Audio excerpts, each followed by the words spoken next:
Welcome to the Pub Sports Radio, Ian Cameron's Football Frenzy Show, Thursday, September 23rd. Ian Cameron, and bringing back Sandy Beveridge, a special guest on the show. We had him on earlier in the season. We're both big Hamilton guys, Ticats fans, and certainly both of us happy with what we saw last night. The Ticats in a really tough spot, playing 4 days after their last game. How the CFL gets away with this kind of blatant, disadvantage in terms of scheduling. This is as blatant a scheduling disadvantage as one team could possibly have. 4 days after your last game, you're playing a team that's at home, fresh, well-rested off a bye. I mean, that's basically just saying, here, Ottawa, here's the game for you on a silver platter. Look at the edge you have situationally and from a schedule perspective. Unfortunately for the Red Blacks, as we found out last night, Sandy, they are that bad, and even they can't take advantage of a gift from the CFL schedule makers, putting Hamilton in a brutal spot and them in the prime spot, a dream spot, if you will. Home off a bye, team traveling, playing 4 days prior, and the Red Blacks still stink the joint up last night, and Hamilton rolls to an easy win. Their offense is broken. Feel bad for La Police, but yeah, Sandy, we'll touch on this game before we get into the remaining 2 CFL games. We're certainly happy. I mean, lots of things you can do better. The offense went stagnant in the second half, but what I like from the Ticats standpoint is we found ourselves a defensive line. Holy crap, these guys are getting after it. They're blowing up the line of scrimmage. They're getting after the quarterback. They're stopping the run. Timothy Flanders, didn't matter who was running the football for Ottawa last night. There was not much room to move out there. Great job by the defensive front, and it's been the defense that's carried the Ticats to these last 2 wins they've had with a third-string quarterback in David Watford, just trying to, plug along and get the job done and not make mistakes and just keep the team in the game until they get either or both Jeremiah Masoli or Dane Evans back. But happy to get the win as a Ticat fan last night. I don't know, Sandy, what does that say? Good on the Ticats? I think it actually reflects more on how bad things are for Ottawa right now. I can buy both sides of that argument. I think Ottawa is dumpster fire for all intents and purposes currently. Ticats, though, all the credit to them. Like you said, in a bad spot, two tough games in a short period of time. Yeah, did they get 2 of the maybe weaker teams in the league in that time frame? Sure, but you take care of business. You don't make the schedule. You just play the games. And I think it was Ticat President Scott Mitchell said they don't ask how, they ask how many, and they got both of them in that time frame. So all the credit to them. And we're down 2 quarterbacks, and now after that game, Ottawa's down 2 quarterbacks too. So kind of evil a little bit. It is what it is. You got to make do with what's presented to you, and for the Ticats, it's just what it is. We don't make, and that's the one thing Orlando always preaches: don't make excuses. Next man up mentality. Third quarterback, doesn't matter. Find a way to win. They did that last night. Let's see if we can find a way to win, Sandman, with the last 2 CFL games here from a betting standpoint. We got Montreal, Toronto, Friday night. Of course, the Ticats will be interested in this game, battling with both of these teams in the East Division. Certainly, they're battling with these 2 teams and not Ottawa in the East Division race right now. Pretty much count them out already right now. But Montreal, Toronto, Friday night football, like the old TSN theme, Friday night football tonight. Alouettes and Argos. We've got Toronto here, 2.5-point home favorites, 48.5 the total in this game. It's a tricky one. I think the number, Sandy, just personally, I think it's in a good spot here because you've got the Argos who've actually played well at BMO this year. Remember, the only team that's Winnipeg's lost to is the Toronto Argonauts, and Winnipeg's the best team in the CFL right now. They lost to Toronto at BMO Field several weeks ago, and then, of course, we just saw in Toronto's last home game a couple weeks ago, they beat our Ticats in the Labor Day rematch. Frustrating, though. I mean, we had a million chances there to catch them and actually win the game, and we just kept falling short over and over. Missed extra point at the end. Certainly didn't help, but nevertheless, Toronto's played some pretty good football at home, so I understand why they're favored. Problem is, though, Nick Arbuckle's injured. He won't be playing in this game. It'll be McLeod Bethel-Thompson at quarterback, and this team is really riddled with injuries on the defensive side of the football right now coming into this game. They've got a couple of key cogs on that defensive side of the ball missing in this game. Cameron Judge, especially the linebacker spot. No Henoch Muamba, he's not going to play. Cameron Judge isn't going to play. There's questions about whether Hughes will be available along the defensive line for the Argos in this game. It is a mash unit right now defensively. And Sandy, to make matters worse for the Argos coming into this game, they've got some change and some shuffling, easy for me to say, with their defensive coaching staff.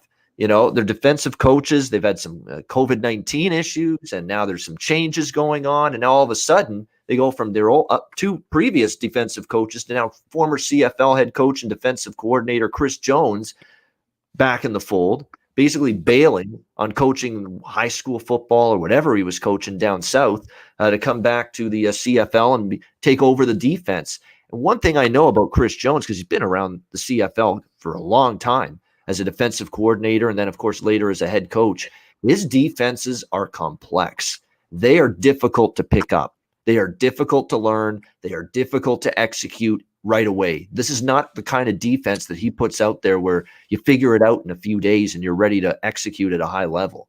It doesn't usually work that way. I mean, it's not just me. If you listen to anybody that follows the league, follows teams that Chris Jones has been a coach on, they say the same thing. Complex, complicated defensive schemes, and you don't pick them up overnight. So not only do you have the injuries to Toronto defensively, but you've also got this change in scheme philosophy that Chris Jones taken over, a tough defense to learn in a short amount of time, tough to learn it on the fly. So this could be a tough night for the Argos defensively. And that's the reason why, I'm staying off Toronto. I like the way they've played at home, but I just don't really love this matchup of their defense against a very capable Montreal offense. I mean, I like Eugene Lewis. I like William Stanback. Vernon Adams has been very inconsistent, to be honest. He's had one good game and he's had one really bad game. It's been that kind of year for him, but he could really have a field day against this really, really shorthanded, beleaguered Toronto defense on Friday night.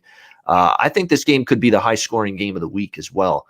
In the CFL. There's one game I think we might see points. It's this one here, Montreal-Toronto. It's kind of indicated by the fact it's the highest total of the week, 48.5. But I do think the over is the best stance I have on this game. Rather than either side, I probably would kind of like Montreal's team total maybe over as well. If you want to really isolate that, we don't have team totals I see posted anywhere yet. But I might add that as well, an Alouettes team total over. Just because Toronto's been good at home, I'm not going to take the points with Montreal. I lean that way, but I like over 48.5 most of all in this game. I think we'll see points. I think Bethel Thompson will move the ball too, because let's be honest, Montreal's defense hasn't been great by any stretch of the imagination. So I think we'll see that this game maybe go over the 48.5. What do you think here, Sandy, about this game? Yeah, for a lot of the reasons that you were saying, Toronto has been fantastic at home. They've played well, but you just don't really know with Bethel coming in. He did not look good earlier in the year. Arbuckle, I think by far is their number one. I think it's not like a 1A, 1B like you have in a Hamilton. It's definitely a clear 1 and 2. Going back to Bethel Thompson, I like Vernon Adams more. I think the fact that the Toronto Argonauts have shown to be probably the better team this year and they're only favored by 2 at home, I definitely go and grab those points with Montreal. I mean, even I could see them winning outright in this game without question. And because of the backup quarterback starting and the struggles of Vernon Adams, I'd probably go with the under in this game. So I just don't see it to go that high, but anything's possible. It's probably going to be raining again out here in Ontario, so that could lead to lower scoring totals as well. So for all those reasons, I would lean to the under, but I would take Montreal on the points. All right, taking Montreal. Montreal's a better road underdog than home favorite. I will say that, and we're finding that out. Of course, they lose to a BC last week, as slight home favorites. I always prefer the Montreal Alouettes, and you can go back to even 2 years ago, the last CFL season, where Montreal was good as a dog and they were not really good as a favorite. So keep that in mind, and that's definitely a pattern we have started to see develop with them. And you're right. Right now with the weather we had, I mean, honestly, I was working all day yesterday getting ready for the football weekend, writing articles, doing videos, capping the card, all that stuff. And all I heard all day was this droning pitter-patter of rain outside my window all day. It's like it was relentless, man. It never stopped. So it's been really, really wet here in this area this week. So keep an eye on that for the weather in Toronto on Friday night. All right, the second game and the final game of Week 8 in the CFL, Saskatchewan and BC. We've got Saskatchewan 1.5 point road favorites, 47 the total in this one. Saskatchewan had gone through a little bit of a funk, I guess you could say, mostly at the hands of the best team in the CFL right now, Winnipeg. They lost back-to-back games to the Bombers, so you can forgive them for that. There was talk whether Cody Fajardo would play last week at home against the Argos, but he did. And I felt, there's a bounce-back spot for Saskatchewan. They were only laying 3.5 points at home against Toronto, and they got the job done with a pretty decisive victory against the Argos, getting back on track after the 2 losses to Winnipeg. Their defense looking a lot better. Looks like they might get Ed Gainey, one of the better cornerbacks in the CFL. He might be back in the secondary for the Riders in this game, which would be significant for them. I don't want to sell BC short, though, because they're getting better. There's no question. They dismantled Ottawa, which actually isn't saying much after what we saw last night. But the Montreal win was impressive. To go on the road, I think the Alouettes were off a bye as well. It was a good situation for Montreal. BC goes in there and gets the victory and does a pretty good job defensively. And the O-line still a question mark. Joel Figueroa, keep an eye on him. He's an important cog on this BC offensive line. He's been banged up the last couple of weeks. He's questionable for this game. Michael Riley, we'll see if he's got his left tackle with him for this game. But this is a tough one. I think Saskatchewan's the better team. It seems like it's a cheap number. It seems something doesn't smell right with this number. Like you would think Saskatchewan, after beating BC the first meeting, that they'd be laying at least 3 in this game. They're only laying 1.5. And it makes me think that maybe odds makers think BC is live in this game. The one thing that I can't get over with BC, Sandy, is that at home they've not been as good. I think most of their success has been on the road. Other than beating Ottawa, they've not always been a reliable home team in BC Place Stadium. It's kind of a sterile environment. The crowd attendance there has never been that great the last few years. It's probably one of the weaker bottom 2 or 3 home field advantages in the CFL right now, BC. So they don't get a huge boost from playing at home often, BC. So I think at this number, I could only look Saskatchewan, but I'm just pumping the brakes a little bit. Like that, the fact that they're only 1.5, and this line has stayed pretty much pat all week long. And I will give BC credit and Rick Campbell. This team is starting to play better football. They've had a nice couple of weeks. We'll see if they can keep it going here, though, as I think, they're about to take a pretty big step up in class against this pretty solid Saskatchewan team. Yeah, they went through a couple of losses there to Winnipeg, but still have had a pretty good year overall. Saskatchewan on the road, though, we have to keep that in mind. It's only their second road game, and the one road game they played was at Winnipeg, and they were terrible in that game, blown off the field by the Bombers. So maybe that's why they're only laying 1.5 as well here in this game. What's your thoughts, Sandy? Riders and Lions. Yeah, I'm going to say the same thing about that number. It just doesn't pass the smell test to me, being only a 1 point small home dog.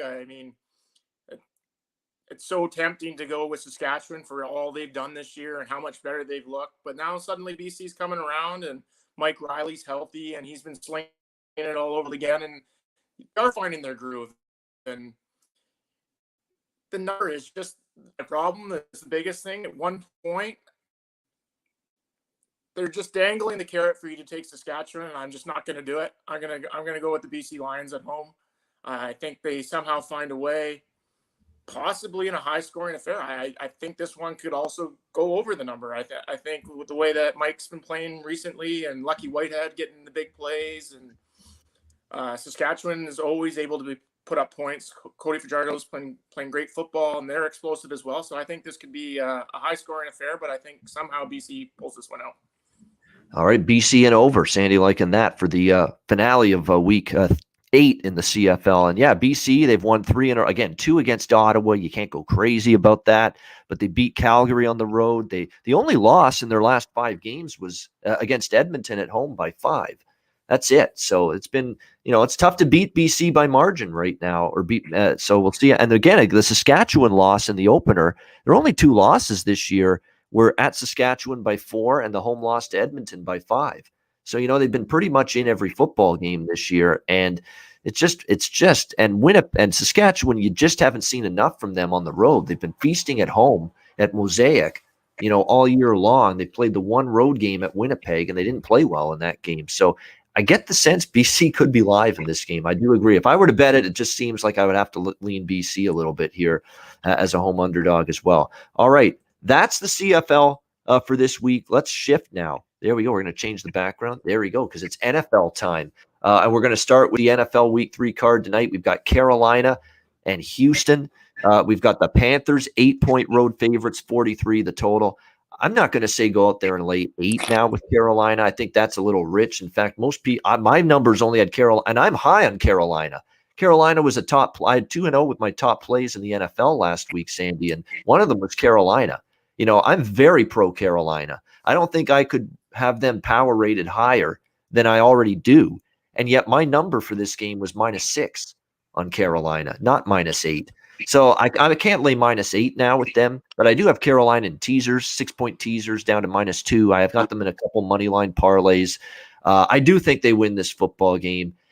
Their defense looks terrific. Gross Matos, Brian Burns, great pass rush group. Their secondary's improved. Jeremy Chin and company in the secondary. J.C. Horn, the guy they drafted out of South Carolina, was a very good pick. I think he's already showing glimpses of what he could be as a starting corner in the NFL. That defense has been the story for Carolina. And Sam Darnold's he hasn't been spectacular, but he's been solid. He hasn't made too many mistakes.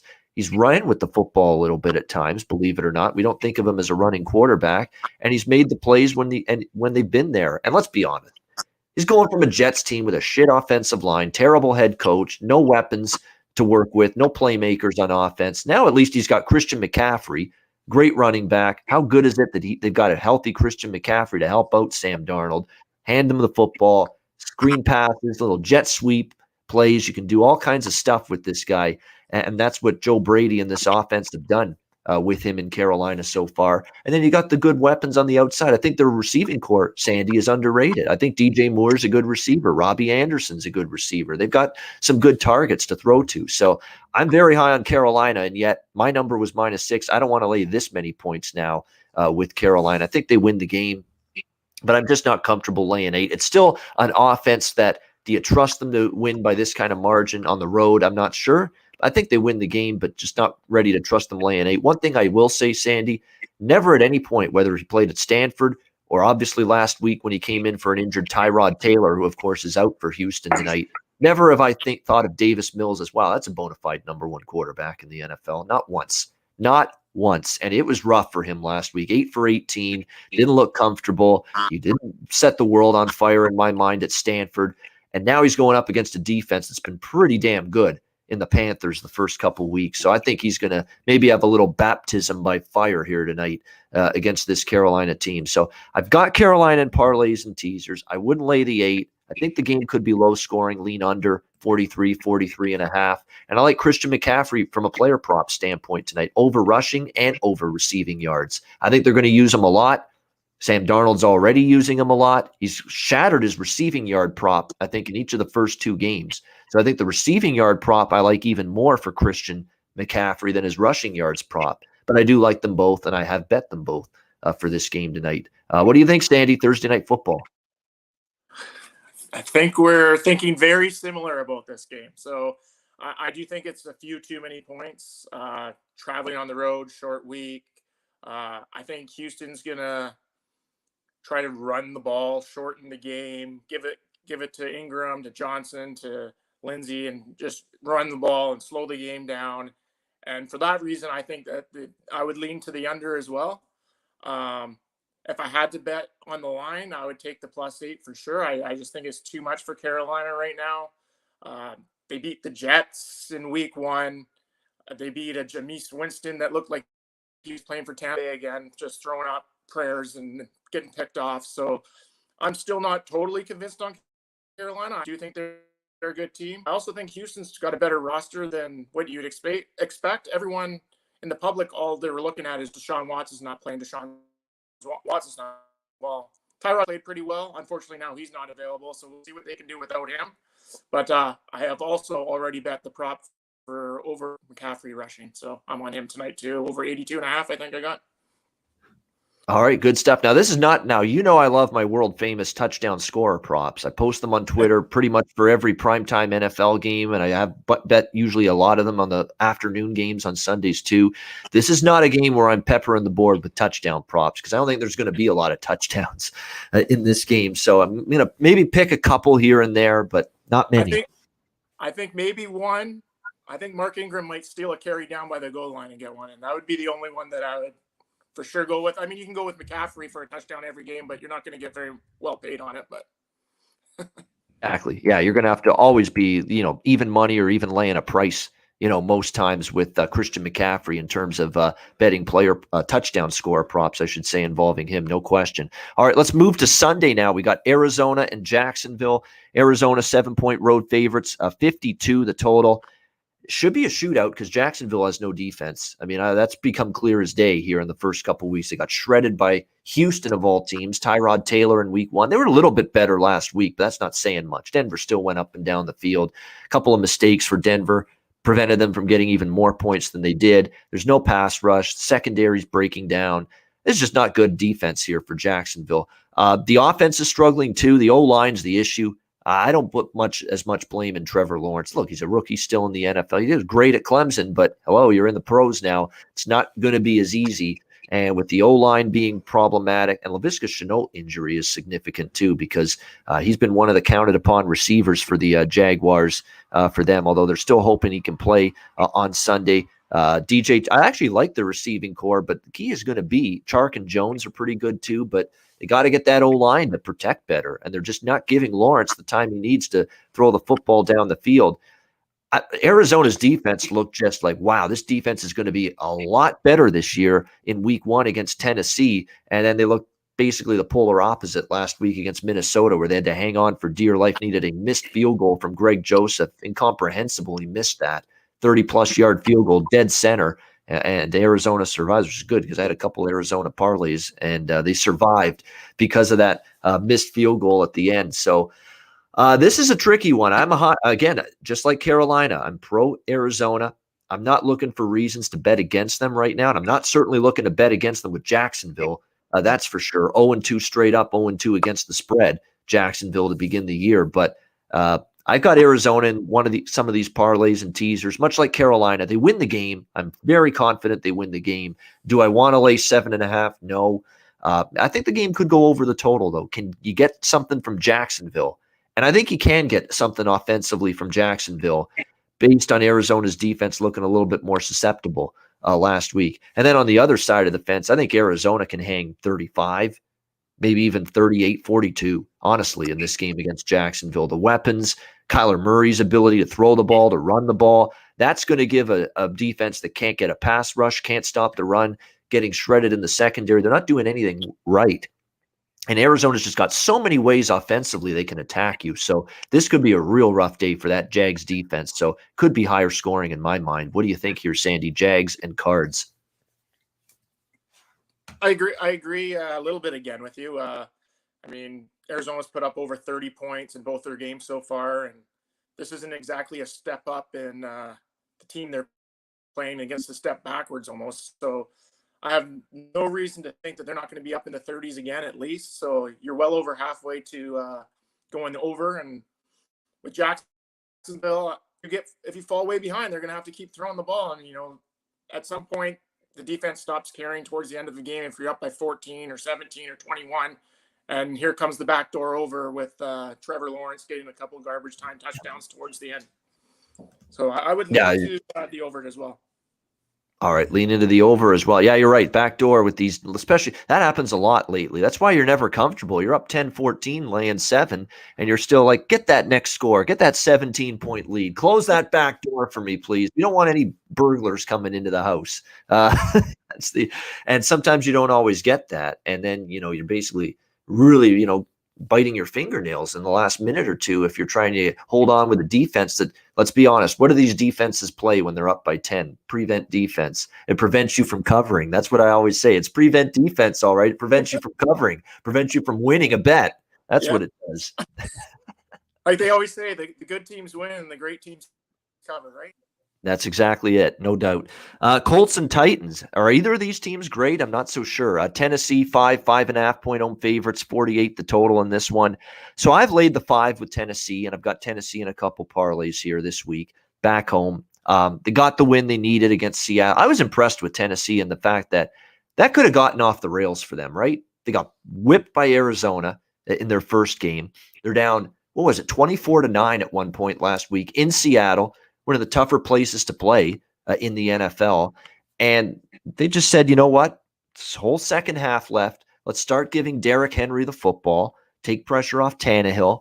And the game plan worked for Tennessee, and they got back in the game. Their defense started to make some plays, and give them credit. They played like a team that we didn't want to start 0-2 and put ourselves in that hole. And I thought their execution was much better in the second half of that game against the Seahawks, and they came all the way back to win that game, which was good for me. I like Tennessee with the points last week and was second of my top plays last week, and I said it was just an overreaction to Seattle looking so good against a Indianapolis team that I've got issues with, and Tennessee looking bad against an Arizona team that I think is going to be a lot better than people think this year. So that's where I came to the conclusion, Sandman, of taking Tennessee last week, is that, people overreacting to Seattle's win, people overreacting to Tennessee's loss, and there's your value. And people were just betting Seattle hand over fist, 3.5 up to 6.5 with that point spread last week. And sure enough, Tennessee gets the win outright as an underdog. I lean Tennessee here. This is their first home game since that Arizona debacle. They're going to want to play much better for the fans in Music City. And to be honest with you, Sandy, this is an issue with the Colts more than anything. It's not so much that I love Tennessee. It's that I've got major problems with the Colts. They're banged up beyond belief already. The O-line's got injuries. The left tackle spot's already been a problem. Carson Wentz, of course, injured. Both ankles sprained right now. Uncertain whether he's going to play, and then they haven't confirmed Frank Reich yet whether he's going to play or not. But you got to believe with 2 sprained ankles, the likelihood of him not playing is greater, in my opinion, than him playing in this game. And with the backup quarterback for the Indianapolis Colts being Jacob Eason, just like we talked about a minute ago with Davis Mills, I've never once looked at Jacob Eason as that's a bona fide guy that's ready to be number 1 quarterback in the National Football League. I just don't think that's the case here for him at this point in time. Maybe at some point he can morph into that kind of player, but I don't think he's ever been that kind of player at the college level. It looks like we've lost Sandy, so we'll see if we can reconnect. We'll bounce him out and see if we can bring him back at this point.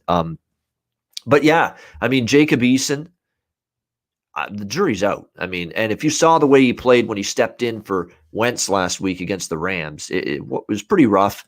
It was not exactly a performance that would give you a whole bunch of confidence for him going into this game if he does indeed have to go in at quarterback for the Colts in this game. So I think you can lay the 5 now with Tennessee. And I'll say this right now. If they make the announcement later in the week that Carson Wentz is out and Jacob Eason is the quarterback here for the Colts, this line's only going to go up right now.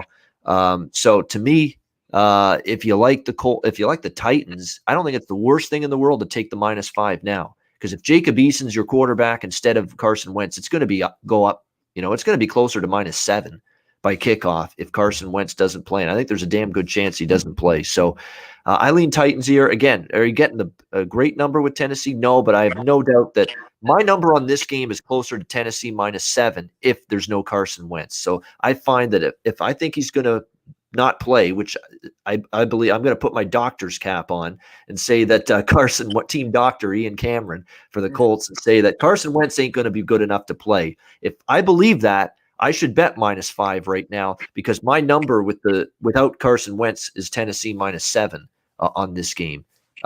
Because I think that's how much the drop off. You can rip Wentz, and he's been injury plagued. He's been inconsistent. I get that. Jacob Eason's worse, potentially 5 times worse minimum, in my opinion, than Carson Wentz, because there's not a point in time where I've seen Jacob Eason play and say he's ready to be a starting quarterback and a good one.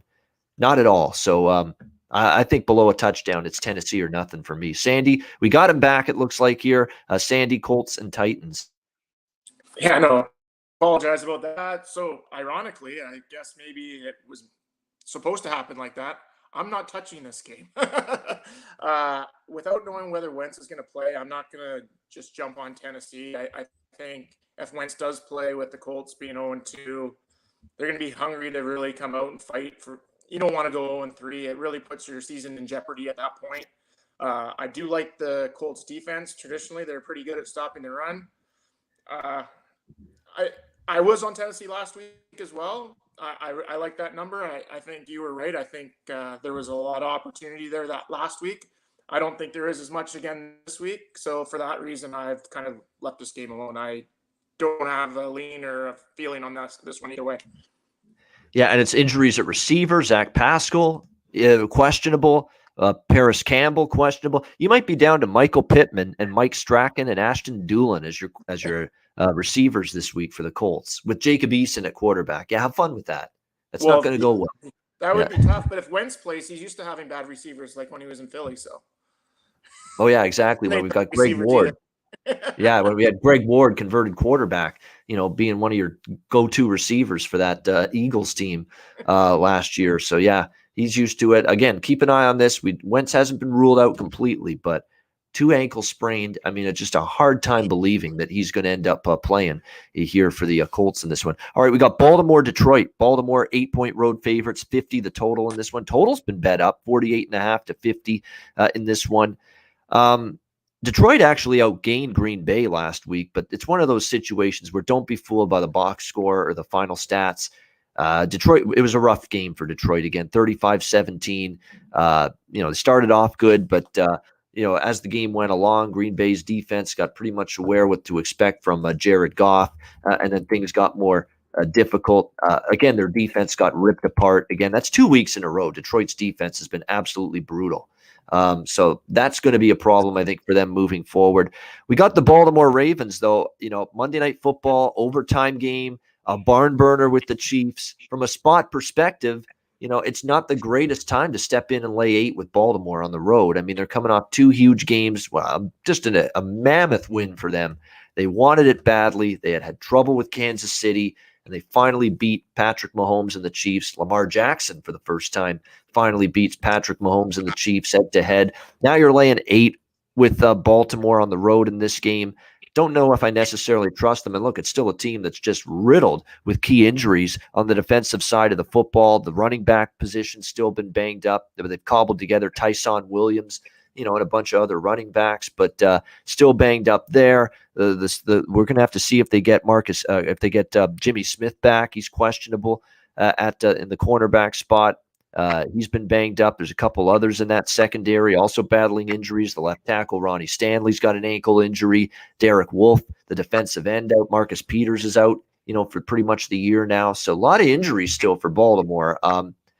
But Detroit, as soon as things get away from them and things, start to turn against them, we saw what happened against Green Bay last week. It didn't finish well. It's a tough game overall. I mean, at this number, don't know if I'm rushing to lay 8 with Baltimore. They could be a decent teaser option or parlay option if you like, but I just don't know if I'm in love with laying 8 with them. From a totals perspective, I could only bet an over right now with this Detroit team. I mean, that's how bad their defense is. I mean, 41-33 against San Francisco, 35-14 against 35-17 against Green Bay. Both of those games go over the total. I understand why the total's gone up. 50 is pretty high, though, for Baltimore, so it's probably only a lean. I don't know if I'll actually bet that total. What do you think here, Sandy? Ravens and Lions? Yeah, like a huge win for Baltimore last week coming back against Kansas City. That was just a spectacular game. Great marquee matchups. And, of course, the team can have a little bit of a down week after having such an up week before. But the last thing I want to be doing is sweating out the Detroit Lions and having only +8 against Baltimore after they could put up 35 or 36 against Kansas City, which bars a team. Like you, I guess the only bet really here would be the over. Not trying to jump on it either, just as it could be one of those like down weeks for Baltimore where they just want to kind of grind out a win, get one done, and head home and call it a day. So -8 on Baltimore, I would consider, and the over, but I don't like. I wouldn't feel great about any of it. I'm not betting Detroit. That's a for sure. Not after what they've put together in 2 weeks. Yeah. So that'd be like betting on Ottawa right now. So. Yeah, yeah, exactly. I mean, Detroit, you're right. That's a good comparison. You're right. Detroit is like that. Now they might have covered for you against San Francisco, but it depends on what number you got. If you bet San Francisco early, San Francisco would have won for you. If you bet San Francisco late, then you would have lost, and Detroit would have gotten the cover there. But still, it's a Detroit team that's difficult to trust. But again, watch out. They've got a handful of injuries. Marlon Humphrey and Jimmy Smith in the secondary. Ronnie Stanley, the left tackle. The running back spot we know is decimated. So just a lot of injuries for Baltimore, and you got to win by almost double digits on the road. Bad Detroit team, I get it, but a lot of injuries for Baltimore. Tough to want to lay 8. I think they're a better parlay and teaser piece than maybe laying the 8 with them in this game. Washington and Buffalo. Next up here, we've got Buffalo 7.5-point home favorites, 45 the total. I don't know if I'm ready to lay this many with Buffalo. Washington's, one of those teams that getting this many points with that defense. And Taylor Heinicke is a capable quarterback. I'm not saying he's phenomenal, and obviously made a critical mistake, but he bounced back from it and drove the team down right after that with a touchdown. So give him credit for resiliency after the interception against the Giants. But he's a guy that can play, and the defense is still pretty solid. They've been actually a little bit, I don't want to say overrated, but the Washington defense, I think, still has some room for improvement. They have given up, some plays. Their secondary's not been good. Okay, that's the biggest concern I have for them in this game, because the Bills' passing attack, which, to be honest, hasn't clicked yet in 2 games, even against Miami last week. That was more the defense and the turnovers giving them a short field. And the Bills' offense just hasn't fully gotten it all in sync yet. And against a solid enough defensive team, especially up front. And look, the defensive line for Pittsburgh kicked Buffalo's ass in the first game. And the Washington defensive line with some of those guys like Jonathan Allen, Montez Sweat, Chase Young and company, they could make life difficult, a little bit on this Bills offensive line, kind of like Pittsburgh did, in the first home game of the year for Buffalo. So it's probably a game where I think Buffalo wins, but at this current number, 7.5, it's a lot of points to be laying against a good enough defense. And Taylor Heinicke's got confidence. He's got moxie. This kid's going to keep throwing the football. He's got mobility, can make plays with his feet as well, which matters here against this Bills defense, which has actually done a good job getting a rush so far this year. So at above a touchdown here, there might be worth a look toward the WFT here, Washington football team. Sandy, what do you think of this one, Washington-Buffalo? Yeah, I'll be taking Washington this week. I do really like that defense. That 7 is phenomenal. You touched on how Pittsburgh's front 7 got after Buffalo in week 1. I expect the same out of Washington. Washington just seems to play in low-scoring games. I mean, even they'll have a don't break sometimes, some games. They just don't give up a ton of points, and that allows Heinicke not to have to score a lot of points either. I mean, even when they won the NFC East there a couple of years back, or last year, same thing. It was you would have never picked them to be the one to win that division, and then now they win the division because they're playing in close games. They get to 8-8 or whatever it is that wins the NFC least, and I expect to be right in there again for the division. I mean, everyone watches Dallas right now. They're high flying. They got Dak back, and they can throw the football, but when you get a pass rush and that front 7 working like Washington has, it can be right there at the end. And I think they're going to hang around this game. Maybe they don't win. It's a tough place to go play and win, but I definitely would. I would take them plus the points. All right, we got New Orleans and New England, Saints and Patriots. Not the same Saints-Patriots matchup that it would have been a few years ago. Breeze and Brady, both of them gone. Now we're dealing with Jameis Winston and the Mac attack. Mac Jones. We've got New England 3-point home favorites, 42.5 the total. This number just immediately, Sandy, when it opened, went from pick 'em to -3. So there's a lot of people saying, wow, that was so bad by New Orleans. We got to bet against them again here on Sunday with their performance against Carolina last week. I don't necessarily hate that. I don't know if I'd lay 3 now. I like the under in this game. I think it's low scoring here in this one. The Patriot unders have been very good for me so far this year. They're a dink and dunk.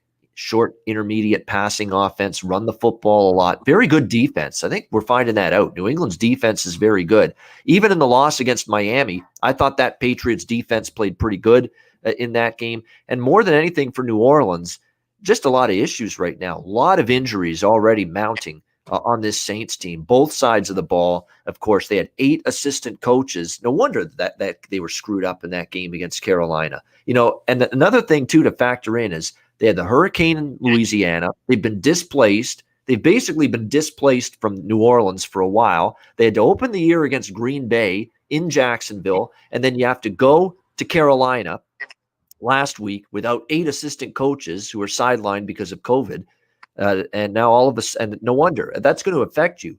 You could lose one coach on your staff and probably it's not going to be too much of a disruption, but 8, no wonder, that team, and with the injuries on top of that, no wonder the Saints had a rough go of it against Carolina. So now you're in Carolina, you had the coaches missing, and you've been displaced for a while, and now you're on the road for a 3rd straight week, essentially. And really, you haven't been back in New Orleans for like almost a month now. And now you're on the road again facing New England. I mean, just from a situational perspective, Sandy, it's tough for me to get there with New Orleans right now. The injuries, all the travel, being away from home for such a long period of time. And now Jameis Winston was back to, problematic. The O-line was problematic against Carolina last week. Mistakes, couldn't move the ball, couldn't run, couldn't find plays down the field. And you got to play a New England defense here on the road that's been pretty good through the first 2 games. So I understand why New England's taking money.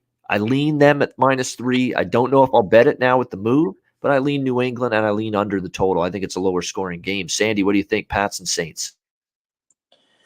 Yeah, I mean, I would love to have the Pats at -2.5. It would make me feel a lot better than at 3, where you're at least getting into the push. But no shocker here, Bill Belichick with the defense, even when he's got a nice young quarterback, which Tom Brady won Super Bowls with a young quarterback that just didn't make mistakes. So then you go and look on the other side, and you got a quarterback that does nothing but make mistakes. He won't just eat the football and take the sack. He's going to throw one up. That's what Bill Belichick defenses feast on. They want you to make those mistakes. He's ever proven that he can't not make those mistakes. It's been a consistent throughout his career. He'll hit you on a big play, but then he'll give you one right back. So for that, I would definitely be on New England -3. All right, we got the LA Chargers, Kansas City Chiefs, one of the better games of week 3 on Sunday. Kansas City, 6.5-point home favorites, 54.5 the total. If you want to lay almost a touchdown with Kansas City right now, knock yourself out. I'm not interested. This team is just doing enough to win games.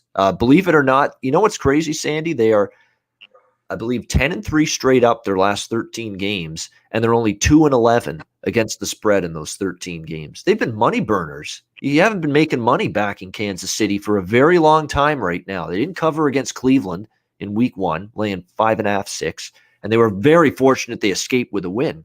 I thought that was a game Cleveland should have won that game, and Kansas City came back. And then, of course, last week they're 3.5-point road favorites at Baltimore. They lose outright against the Ravens. This defense is a problem.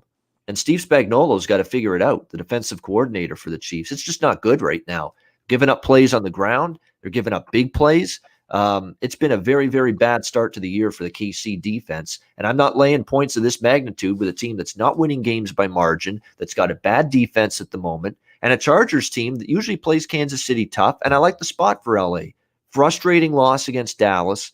They probably could have won that game. A lot of mistakes, a lot of penalties. I couldn't see a Justin Herbert drive, Sandy, in that game last week without a holding penalty or offensive pass interference. It seemed like every time they're knocking on the door, about to score points, they shoot themselves in the foot with penalties. And Brandon Staley, the first-year head coach, mentioned that, said we just got to clean up the mental mistakes, clean up the penalties, and we'll win games if we do that and avoid this happening again. So I'm looking at this as a spot where it's Chargers for me. I've already bet the Chargers. I took 7 with them at 6.5. Now I still like them at this number. This got a field goal game down to the wire written all over it in my mind. And the Chargers defense is, to be honest with you, I like the Chargers a little bit better defensively right now than what I've seen from the Chiefs. So, look, we all love Mahomes. We all love this offense. They're exceptional. They'll probably score their share, but I think the Chargers will score against this Chiefs team, and that'll keep them right in the game. So I like the dog here. What do you think, Sandy? Yeah, I'm right alongside you here. I think it's way too many points, especially in a divisional matchup here with a team like the Chargers and the Chiefs. They know each other really well. They know they're playing a couple times a year. Uh, every coach has a special game plan for those divisional games. A touchdown is far too much. I agree with you. They don't cover. They are exceptional to watch, and that's why all the public loves them. So I'll be on the Chargers as well, and I also am going to be looking at props for Austin Eckler in this game. I think he could have a really good game in this game for the Chargers. Yeah, I mean it's just been absolutely insane. And Chargers have a penchant for playing close games. I mean, that's all they do. Oh, yeah. They just play close games. Another reason why I think taking the points is appealing here with the Chargers here, getting 6.5. They were getting 7 earlier in the week, but good amount of points. Absolutely. All right, we got the Atlanta Falcons and the New York Giants. Giants 3-point home favorites, 48 the total. This is a pass. I'll just say that right now. These are two bet against teams. I mean, I've been betting against the Giants in 2 weeks. I've been betting against Atlanta for 2 weeks. And last week, I was kind of fortunate. I'll say this about Atlanta. They at least showed some fight last week against Tampa Bay. They still suck. They're still not good. Their defense is hideous. Matt Ryan looks like an old skeleton in the pocket. And just standing back there waiting for the defense to get after him. I mean, it's just – and you know what I've seen, and the people on Twitter have posted a couple clips of Matt Ryan throwing these deep balls in the Tampa game last week. He's lost some zip on his passes. I mean, the arm strength is not what it used to be. I mean, he had a guy going down the sideline, and he's underthrowing him by 10 yards. And he's got to stop, locate the football, and try to make the catch. And that's where we're at with Matt Ryan. He's just, a tail end of his career. He's had a good one, but, it's talking about not as mobile. His arm strength has declined. The O-line's awful. He's not got a defense he can rely on. I've not been impressed with Arthur Smith. I know it's only a few games, but he's looking like another in that long list of guys that's better as a coordinator than a head coach. So it's just a lot of issues for Atlanta right now. But at the same time, am I ready to lay 3 with the Giants after what I've seen? Saquon Barkley gets one big touchdown run, and then the rest of the games, it seems, he's getting 6 carries for 16 yards or some shit like that. I mean, it's hard to fathom. He has this one big run every game, and then he does nothing with his carries the rest of the game. And the O-line is still a problem as well for the Giants. There's no question about that. So it's kind of peculiar that the total's been going up this much in this game. 47. I get it. Atlanta's defense is miserable right now, but that's a big, big move in the total. And I don't know if I'm fully on board with 47.5 with these two teams right now in terms of offenses, but just a game I'd rather stay off. Sandy, what do you think? I saw the 2 teams listed for this game, and I literally said, I pray to God they don't put this on TV. Please do not make me watch this game.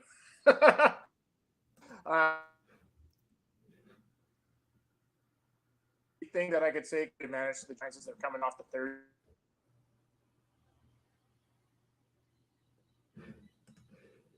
We've lost Sandy. Sandy is having connection issues, internet issues today. We'll see if we can get back with him. He was fine the last time he was on, but hey, it's technology, man. You can never rely on it one day to the next. Coming in. Sorry.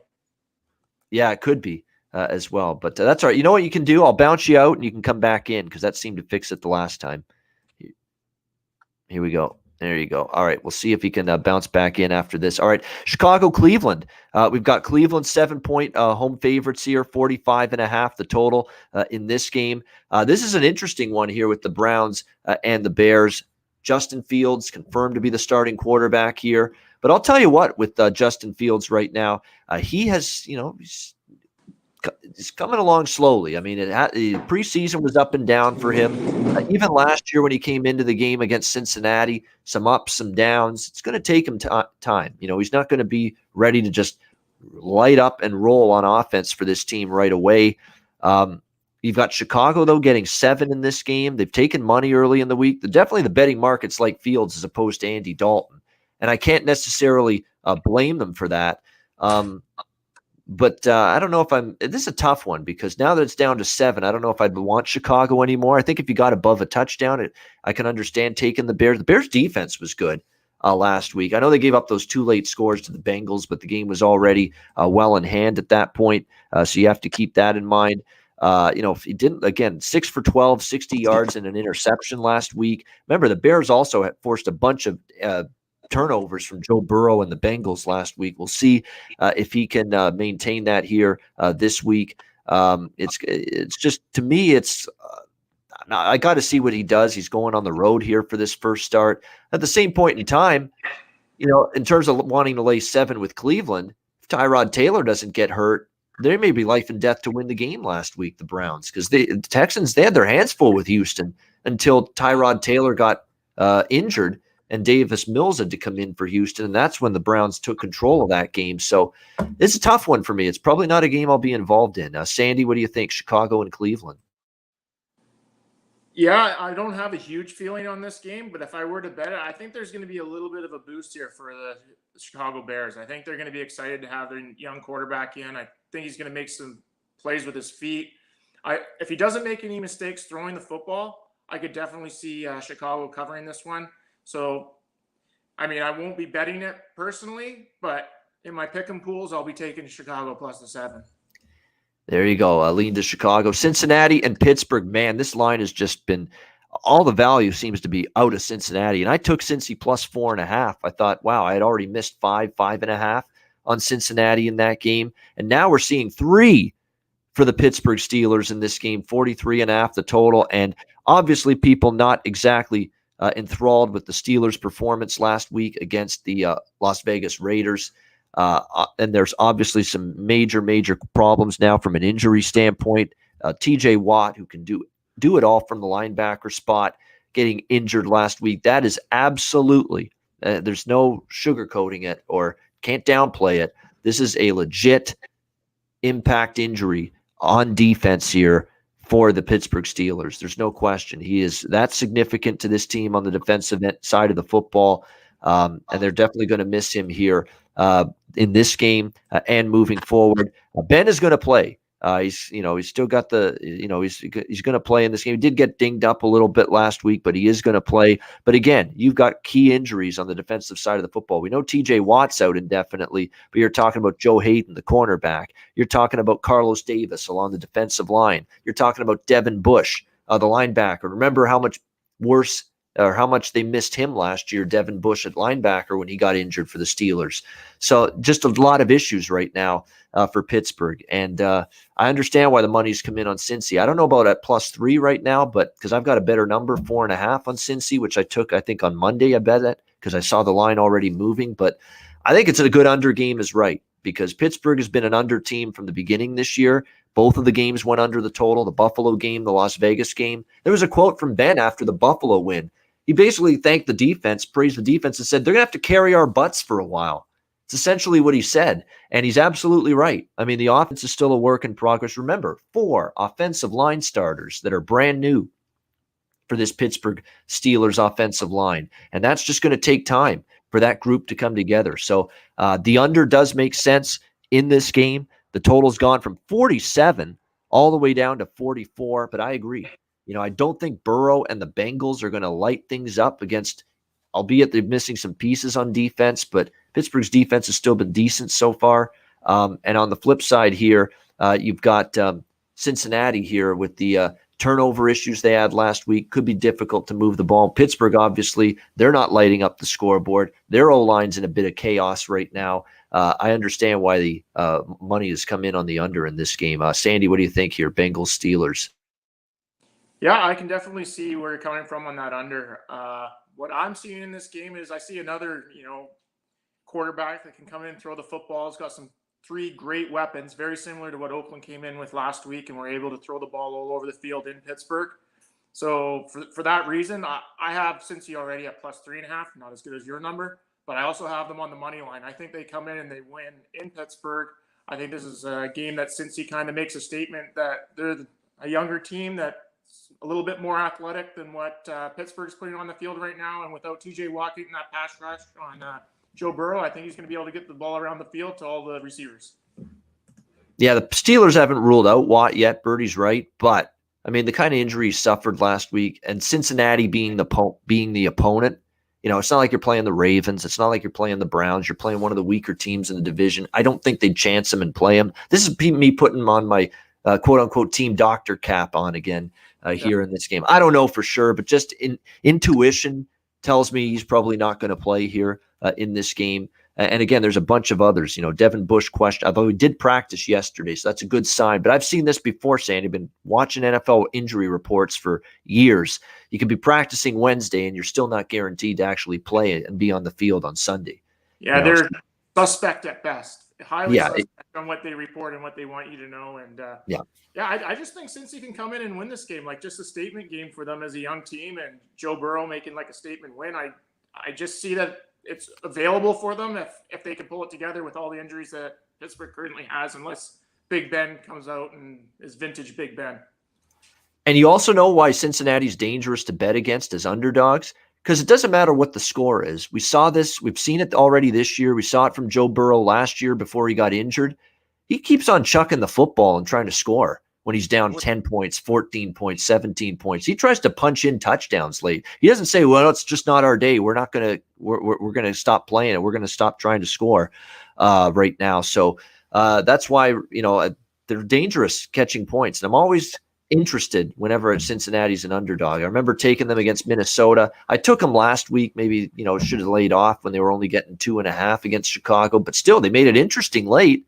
There you go. And then threatening to maybe still get inside the numbers. So that's what you get with Joe Burrow. He's going to keep on trying to move that football and put up points late in the game, even if they're down big. Miami and Las Vegas. We've got Las Vegas 1 up to 4.5 point home favorites, 44 being the total here in this game. Of course, Tua Tagovailoa is going to miss this game and indefinitely going to be out for the Miami Dolphins. So that helps to explain why the money's come in on Las Vegas in this game. So it'll be Jacoby Brissett at quarterback, and Reed Sinnett will be the backup to Brissett here in this game. Of course, the fractured ribs, so he'll at least be out for Sunday against the Raiders. Raiders have impressed. I mean, 2-0 start to the year. They beat Baltimore and they beat Pittsburgh last week in a tough spot, right? Monday Night Football, West Coast team traveling on a short week, and they still went into Pittsburgh, the Raiders, and got the job done. Their offense, I was worried about their O-line, but it's actually held up a lot better than I thought. They lost Trent Brown. They lost 3 Gabe Jackson. They lost a couple of really good O-linemen from last year, Pro Bowl offensive linemen. I thought that group would struggle early, but they've been better than I expected. The defense, which I thought would be a little bit better for Las Vegas, it has been better this year. I think they did a lot to improve and shore up that defense coming into the year, and you're seeing you're seeing it play out on the field. That the personnel on defense had been improved. Denzel Perryman, KJ Wright in the linebacking core, up front. Yannick Ngakoue has been a nice addition to the defensive line, giving them a pass rush. The secondary, Casey Hayward, bringing him in from the Chargers. It's a better pass defense as well. So you got to give the Raiders credit. They upgraded the D, and they're seeing good results from that stop unit so far through the first 2 games. This is a game that should be, I think, lower scoring. Again, this is a total that's been hammered down. I totally agree. Brissett and the Dolphins offense did nothing last week at home against Buffalo. Now, maybe a week of practice for Brissett is going to help, but if the Raiders defense shows you what they've shown you, especially last week against Pittsburgh, I think it's going to be tough for Miami to move the ball. And Miami still does have a pretty good defense. I know last week they gave up 35, but a lot of that was Buffalo had short fields, off turnovers. It's not like Buffalo methodically, Sandy, moved up and down the field against Miami last week. I still think they've got a good defense. So to me, the under makes sense. I don't know if I want to lay 4, though, with Las Vegas. I like them, but I think that's a lot of – let's see if they're ready to be favorites now, right? They were underdogs against Baltimore, underdogs against Pittsburgh, and they've been good dogs. They've not been good favorites in the John Gruden era so far. This is a different point spread role now for the Raiders. Let's see if they're able to handle it. What do you think, Sandy, Miami and Vegas? I really struggled with this game when I looked at that line. I was just thinking, Miami loses 35-0, and they're on the road, and it's only 4 points. Oakland goes out, or Las Vegas, goes out and wins 2 very battle-tested games against Pittsburgh and Baltimore. And 4, do they know something we don't know? Miami scored 0 points last week. So, 2 field goals, and Las Vegas could cover this week. I mean, not to say that would happen again, but they did not look good on offense. They weren't very well put together. If I were to have to put my money on it, it'd be on Las Vegas. I wouldn't feel good about it either way. There'll be a pass for me on this game. This one just has me a little bit flustered. Yeah, it's tough. And Birdie in the chat saying that's exactly what I'm worried about. Look, Jacoby Brissett was rough. He was not good at all. But it's not like Tua was leaps and bounds better than Jacoby. So that's the thing. Is it too much of a reaction now to Brissett playing instead of Tua, and this being -1 when it opened and -4 now? That's the question, and I'm not ready to bet it to find out. I'm not ready to bet Las Vegas here -4 to find out, if this is not a big enough adjustment from Tua to Brissett, because the Raiders have not been good favorites, the last few years. So that's why I got to see what Brissett looks like for a full game with this offense, because it was not good at all for him last week before I bet Miami, but.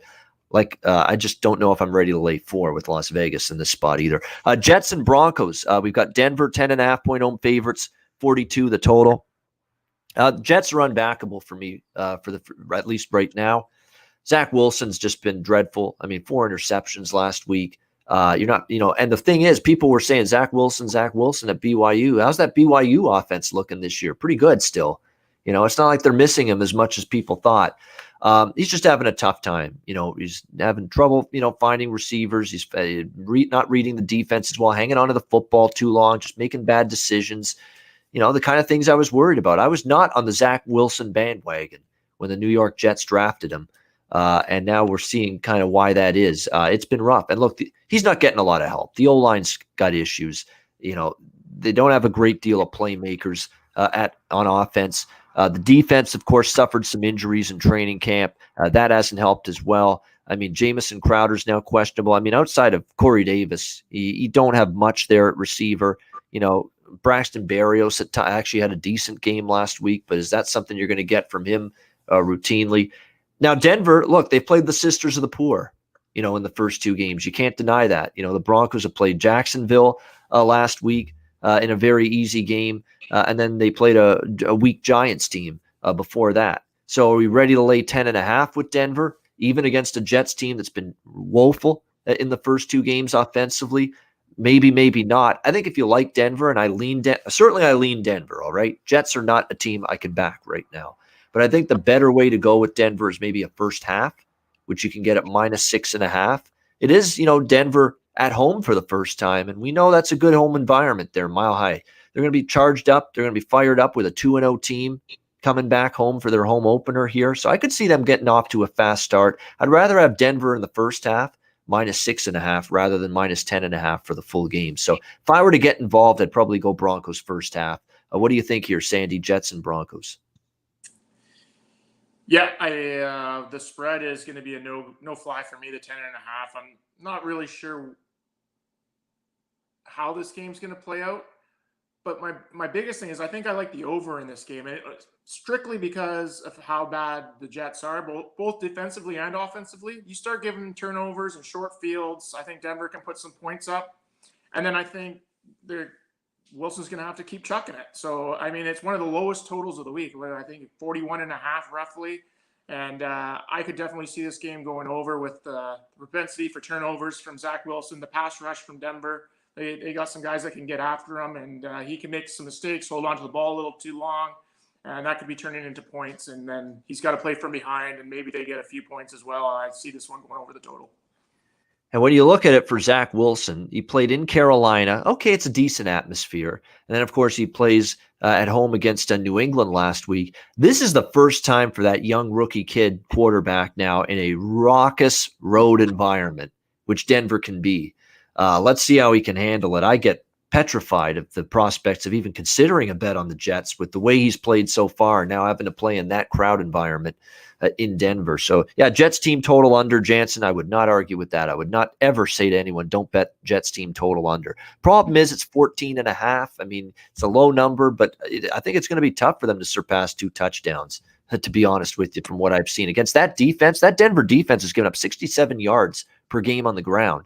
And if they can't run the football, the Jets, and it's got to be Wilson through the air, that's trouble. And let's not forget that Denver secondary is a lot better this year as well. Just a team that I had pegged and circled for improvement after a tough year last year, Denver, and that's exactly what we've seen from them so far. All right, Tampa Bay, LA Rams. This could be the game of the weekend. I mean, what can you say? Bucs and Rams, battle of 2-0 teams. We've got Tampa minus 1.5 point road favorites at SoFi Stadium, 55.5 the total. This looks to me like, I know it's a high number, but I think the over gets there. I don't even care that it's 55.5. I think this is 31-28. That's the final score that keeps permeating in my brain when I think of this game. 31-28 for somebody. Because I don't know how either of these defenses are stopping the opposing offense. Matt Stafford looks extremely comfortable already in this Sean McVay system. They've had great success running the football, even with Darrell Henderson, with Cam Akers out. Darrell Henderson's been good running the ball. They've got good weapons. He's got good chemistry already with Cooper Kupp, Robert Woods, Van Jefferson in this group offensively. And look, Tampa Bay's defense is just not good at the moment. They got shredded by Dallas, but they won. They even gave up a bunch of points to Atlanta last week, and they gave up. And they just gave up, and they're a bit banged up defense as well. Some injuries on that side of the ball, especially in the secondary. I think they're going to have a tough time stopping the Rams, but ditto for the other side. Tampa Bay's offense with Brady and all those weapons, like Antonio Brown's on the COVID list. He's not going to play in this game, but that's okay. I mean, they've still got more than enough. This Bucs team is just loaded with skill position talent, especially at receiver. I mean, they've got 3 tight ends, Sandy, that could start on other teams. Honestly, this Bucs team with Gronk, with OJ Howard, and Cameron Brate. Those are 3 starting tight end caliber guys all on the same team here for the Bucs. That's just Tom Brady being spoiled with all the toys that he's got to throw the football to on this offense. I know Brown's not going to play, but you still got Mike Evans. You still got Chris Godwin. You've still got Scotty Miller, Tyler Johnson, plenty of weapons still to throw the football to for this Bucs team. And I'll be honest, the Rams defense is kind of underwhelmed. Even in the win against Chicago, Montgomery ran the football pretty well against them. They made some plays through the air as well. And then last week against the Colts with a compromised offensive line and Carson Wentz, coming off an injury and kind of banged up and he had to leave the game. I didn't think that was a great Rams defense last week against Indy, even though they escaped with the win. So rather than look at a side, I'm not going to bet the side in this game, just look for points and look for both offenses to have the advantage, which is what I expect we're going to see. I know it's a high number, 55.5, but like I said, this feels like 31-28, 35-28, hell, even 35-31. It could get that high in terms of the points for both of these teams. So even at 55.5, I'm not shying away. I think it's a shootout. I like over the total. What do you think, Sandy? I hope you're right on the total because that'll be a fantastic game. I'd love to watch that game. That'll be the game of the week by far. I am going to take a side in this game. I'm going to go with the Rams. I'm going to take them plus the 1 point or money line or however you want to do it. I think they win this game. I think if you look at Tampa's schedule, this might be the only game that they could potentially lose this season, traveling all the way across country to LA. And I know that the Rams defense has not looked great yet, but they still have some studs there. If that back end can hold up a little bit and you get Aaron Donald coming up the middle, pressuring Tom Brady, that's how you fluster Tom Brady. He doesn't like it right up the middle in his face. Those are the times when he really struggles, like both Super Bowls that they lost to the Giants in New England.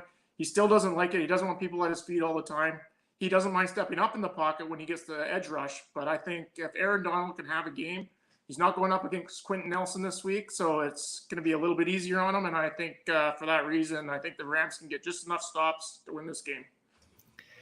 All right. Yeah, I mean, I was very pro LA Rams coming into the year. Took them to win the NFC West, took them to win the Super Bowl, the NFC, all of those futures. And I've been backing them each of the first 2 weeks. I pushed with them -3 last week, but I took them in parlays, teasers, and laid the points against Chicago, and they got the job done there in week 1. From a side perspective, like I said, I'm probably not betting the side here, but I kind of lean to the Rams just a little bit as a home dog here in this one. I mean, it's SoFi Stadium. They'll be fired up there for this game. Tampa Bay, let's not forget, home against Dallas, home against Atlanta. Dallas is, still got defensive issues. Atlanta's terrible. Now you got to go on the road and face a much better football team than anybody you played in the first 2 weeks in terms of facing Atlanta and Dallas. So it's a step up for Tampa with that injury-riddled defense that they've got going into the Rams. So I do lean Rams as a home dog, but I don't know if I'll end up playing it. Seattle and Minnesota now. We've got Seattle 1-point road favorites, 55.5 the total in this one. I think this one could have a lot of points in it too. Seattle, I said they'd be an over team in terms of totals coming into the year. What I like about them from an over standpoint is Russell Wilson, of course, at quarterback, a much improved offensive line, good skill position talent, Carson in the backfield, Lockett and Metcalf, your receivers. They can just move the ball and score points in bunches, and I think they will here against Minnesota. Minnesota's defense stinks. It's not the old Mike Zimmer Minnesota teams with that elite defense. Not anymore. I mean, they are really having a tough time, and I think they're going to have a tough time here. But I think Minnesota can move the ball with Cook on the ground and Cousins, because I think Minnesota can block a little bit. I was impressed with the pass protection they gave Cousins against Arizona last week. And Seattle's pass rush is still iffy. It's very suspect to me. I don't love the linebacking core outside of Bobby Wagner. Not a whole lot after that. And then the secondary, I thought it got worse. I thought they had better corners last year with Dunbar and Shaq Griffin as opposed to what they have now. So this looks like an over spot to me, even with a high number of 55. As far as the side goes, Seattle or nothing. And I like Seattle off a loss. Pete Carroll era, off a loss. And look, they've started to play really well in these West Coast games, West Coast teams traveling to the East Coast. Seattle has really started to play well in these spots over the years. So I know Minnesota, and look, Pete, the reason why this number has stayed pat, Sandy, there is a long-term pattern of so-called sharp bettors and just a lot of people wanting to bet the team that's 0-2, right? Desperation. You got to win. You can't go to 0-3. You don't want to start, especially when they're at home like Minnesota is. I don't think I can get behind that, though. There's too many issues with the Vikings. If I'm betting the side here, it's Seattle. I know the betting markets are infatuated with betting on 0-2 teams at home. I won't be joining that party, though. I can tell you that right now. What do you think of this game? I can see the appeal to taking Minnesota here, especially after what happened with Tennessee in Seattle in the second half. You know, Derrick Henry ran all over them. Why can't Dalvin Cook do the exact same thing this week? Another bell cow running back, a guy that's able to carry the load and get a lot of yards. But like you said, Russell Wilson versus Kirk Cousins, I mean, there is a clear difference there at the quarterback play. So if they can stop the run, I don't want my money being on Kirk Cousins throwing the football against Russell Wilson and trying to keep up. I think for that reason, I would probably lean to Seattle as well. And I do definitely like the over because I do think Minnesota will be running the football. Seattle will probably be throwing it. And whoever's working the scoreboard is going to be busy. I absolutely think it'll be high scoring. Yeah, he does have an ankle issue, Cook, but he's going to play through it. I think it's minor. You know, it's just a minor little ankle issue. And he certainly looked better last week against Arizona running the football. And the struggles to contain Henry could be an issue here for Seattle here in this game. We'll see. But I've been negative on Minnesota all year. I took them under their win total. I bet against them in week 1 with Cincy. I bet against them last week as well. Although it didn't. They got the cover, Minnesota, plus the points, but I still had Arizona and parlays and teasers and all that. And yeah, I mean, right now it looks like it's an issue at this point in time with Minnesota. But you know, Seattle off a loss, and they've been better in these spots traveling east. So we'll see what wins out. Rather than either side, I lean Seattle, but I like the total more in that game. All right, Sunday Night Football. Got 2 games left. They're primetime games this weekend. Green Bay and San Francisco. San Francisco 3-point home favorites, 49.5 the total in this game. I kind of like Rodgers and the Packers here a little bit. Now, especially if you can get plus 3.5, I like it. But look for San Francisco, what they're dealing with here. They're coming off 2, road games. They stayed in the East Coast for the last couple of weeks, and now they're back home. And, maybe you relax a little bit. You've been away from home for so long that you have distractions with family members and kids and all that. And now you're back. I could see San Francisco maybe not being flat, but just being not sharp here like they were in the first 2 games. Let's be honest. They beat Detroit and they beat, Philadelphia. It's not like you beat 2 amazing teams in the first couple of games. And for the Green Bay Packers, look, it was a awful game against New Orleans, but they bounced back pretty strong against Detroit last week. And I think the Packers get a little momentum and pep in their step for this game going to San Francisco. And I think they'll play pretty well here. It's not that and San Francisco's got some injuries too. Let's not forget that. The running back core decimated with injuries right now for this Giants team. They've got a bunch of injuries on the defensive side of the football. Jason Verrett, is out indefinitely in the secondary. Greenlaw, key linebacker, is out until the middle of November. They've got some major concerns from an injury standpoint on this team going into this game against the Packers. So at 3.5, I'm definitely interested in backing Rodgers and the Packers here in this one. What do you think, Sandy? Well, first of all, full disclosure, huge 49ers fan. So I am a little biased. But it also allows me to make it one of those days where you're happy no matter what, because I kind of am leaning towards backing Green Bay. So if the 49ers win, I can be happy. If Green Bay wins, I win money. So, I mean, what's better than that? But you're right. The 49ers are 2-0. All they've beat is Detroit and Philly. Neither one of those wins was very good looking. And in Detroit, they let them almost come back. Philly, they barely squeaked it out. And with the injuries, I would have to lean towards Green Bay too. So it'd be Green Bay or nothing for me. All right, Monday Night Football. We got Philadelphia and Dallas, NFC East battle. Dallas, 3.5, 4-point home favorites, 52 the total in this game.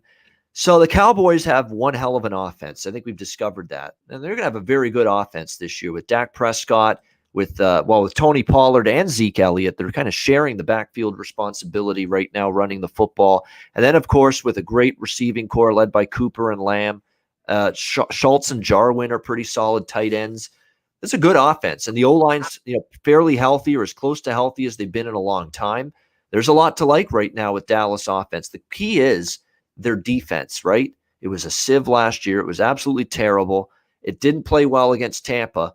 But last week, I saw some light at the end of the tunnel for this Dallas defense. I saw them actually getting off the field on third down, making some stops, forcing some turnovers, getting a pass rush on Justin Herbert in that game against the Chargers. I'm not saying this defense is the 85 Bears just yet. They're not ever going to be close to getting to that point. I think we can all agree on that. But I'm seeing at least some progress right now with the Dallas defense.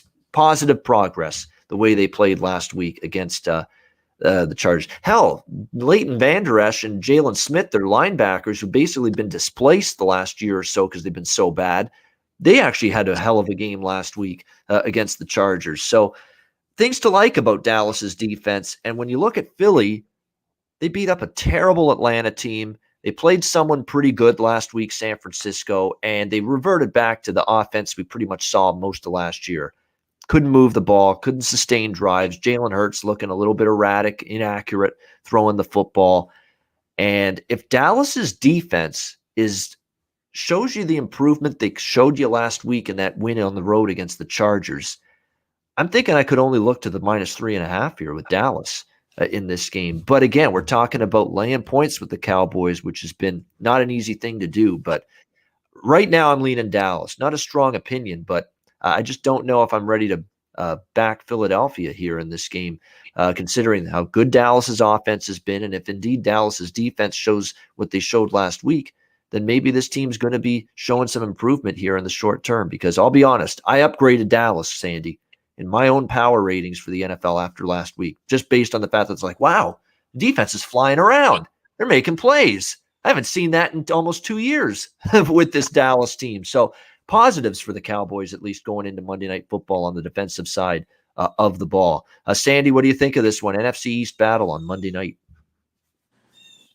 Clearly, as a 49ers fan, hearing you give props to the Dallas Cowboys is like nails on a chalkboard to me. Yeah. It's cool to hear. I hate doing it too, because I've never liked them either. But hey, you got to call it like you see it. I absolutely agree. They do look a lot better. That offense is high powered, high octane. They can put up 30 points a night, any night. I don't know if Philly's offense is there yet, and I don't know if their defense is able to stop Dallas from doing it. So for that reason, I would agree. I'd be on the only way I'd play it would be on Dallas. Dallas at home, Jerry's World on Monday Night Football. It'll be rocking. I'm taking Dallas minus the 3.5. Yeah, it's just, are they ready to lay points is the question. We are talking about a Dallas team 1-7 against the spread in their last 8 tries as a favorite. And that's where they're in here. Are they ready? But a lot of bad Dallas teams. A lot of those losses were last year, 2 years ago. They've had issues. Let's see now in this Monday Night Football matchup here against the Eagles. Very fascinating game, though. We'll wrap up the show in just a sec, and we'll get a best bet. And Sandy, you can pick a CFL game, an NFL game, whatever you want for a best bet before we wrap up the show. So we'll give you a minute to think about that. In the meantime, we'll pause for messages from our sponsors, Manscaped and Southtown 101.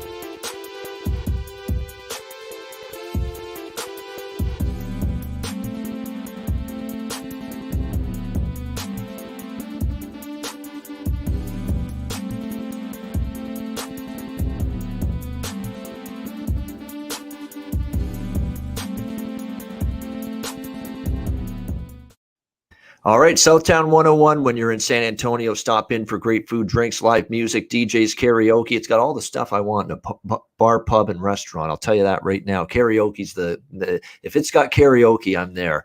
Southtown 101 in San Antonio, Texas. Manscaped promo code PubSports, 20% off your purchase, Lawnmower 4.0, and any Manscaped product, manscaped.com.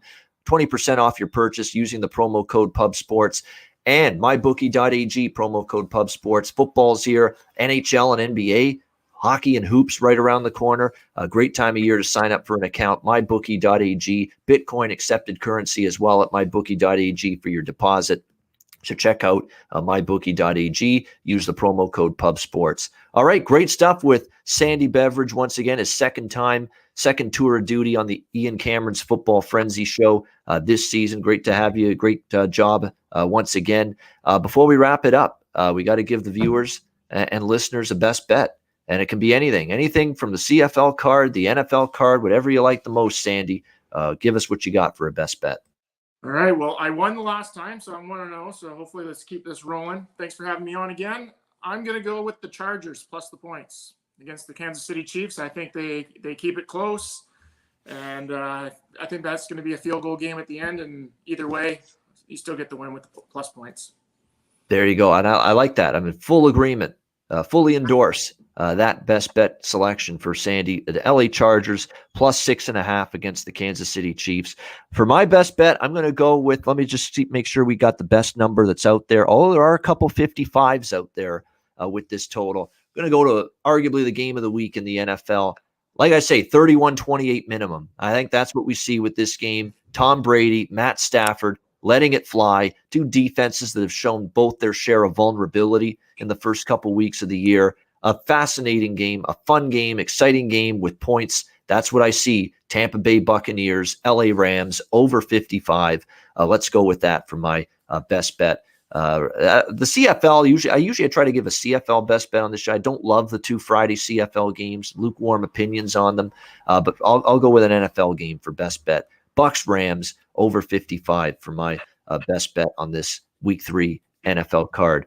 Great stuff with our guy Sandy Beveridge, a fellow Hamiltonian and Ticats fan. We'll have another Steel City man on the show next Thursday. We're going to have Steel City Steve from Pittsburgh joining us next Thursday on Ian Cameron's Football Frenzy to break down the CFL and NFL action next week. So join us for that. I'll be back later this afternoon, 4 p.m. Eastern, 1 p.m. Pacific, with the MLB closing time show with Connor Mack. Make sure you join us for that. And again, tonight, Texans, Panthers, live stream right here on Pub Sports Radio. So tune in, join the crew, and they'll take you through the Thursday night football game. Live bets, a lot of fun, a lot of laughs, the whole bit, a lot of entertainment. So make sure you tune in for that tonight here on Pub Sports Radio. For Sandy Beveridge, I'm Ian Cameron. Have a great night. Have a great weekend ahead. Good luck. Enjoy the games and good luck. Have a great football weekend. We'll see you next Thursday right here on Ian Cameron's Football Frenzy on Pub Sports Radio.